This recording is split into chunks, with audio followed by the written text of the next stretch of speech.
안녕하세요. 영월군 농업기술센터 농업연구사 이창호입니다. 오늘은 고추 해충 관리 방법에 대해 알려드리겠습니다.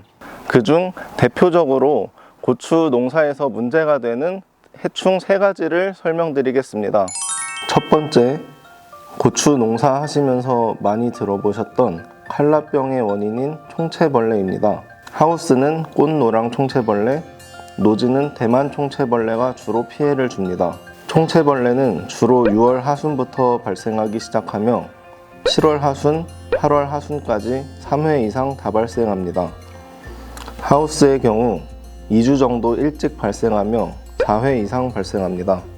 총채벌레는 주로 꽃봉오리 안에서 어린 과실을 가해하기 때문에 당장의 피해가 보이지 않아도 과실이 자라면서 상처 등의 형태로 나타나게 됩니다. 또한 총채벌레는 꾸준히 문제가 되고 있는 TSWV의 매개곤충으로서 포장의 발생 시 큰 피해를 줍니다. 칼라병에 걸린 개체는 식물체가 위축되고 잎에 반점이 생기면서 위조하게 됩니다. 또한 과실에는 불규칙한 얼룩이 생기는 증상을 볼 수 있습니다.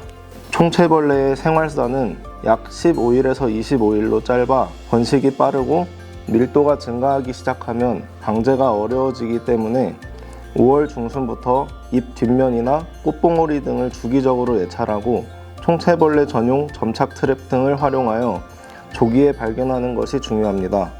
초기 방제는 7일 간격으로 작용기작이 다른 약재를 교호 살포하며 다 발생한 경우 약재 처리 시 저항성이 생기기 쉽고 땅 속의 번데기나 조직 속의 알은 방제가 어렵기 때문에 3에서 5일 간격으로 3회 살포하는 것이 효과적입니다.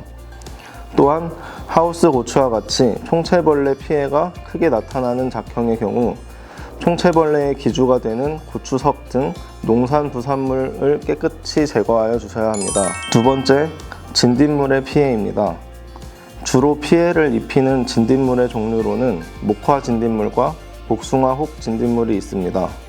진딧물은 5월 중순부터 약 2에서 3회 다 발생하며 성충과 약충이 모두 새순과 뒷면에 서식하여 흡즙 피해와 그을음 증상, 감로에 의한 광합성 감소 피해를 줍니다.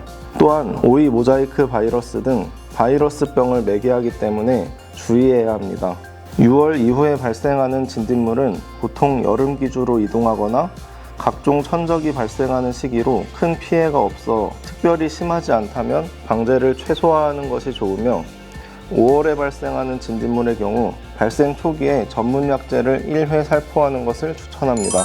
세 번째, 나방류입니다. 고추에 주로 피해를 주는 나방류는 담배나방, 담배거세미나방, 파밤나방 등이 있는데 가장 대표적으로 피해를 주는 담배나방에 대해 알아보겠습니다.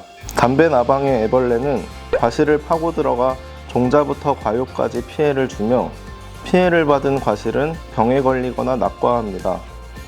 대부분 풋고추에 피해를 주며 한 마리가 평균 4개에서 최대 10개의 과실에 피해를 주는 것으로 알려져 있습니다.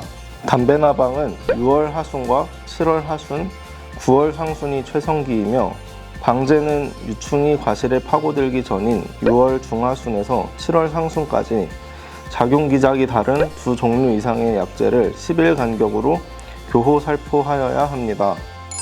지금까지 고추 해충 관리에 대해 설명드렸습니다. 다음 시간에는 고추에서 발생하는 병해에 관하여 설명드리겠습니다. 모두 고추 농사 잘 지으셔서 풍성한 한 해 되시기 바라겠습니다. 다음 시간에 만나요.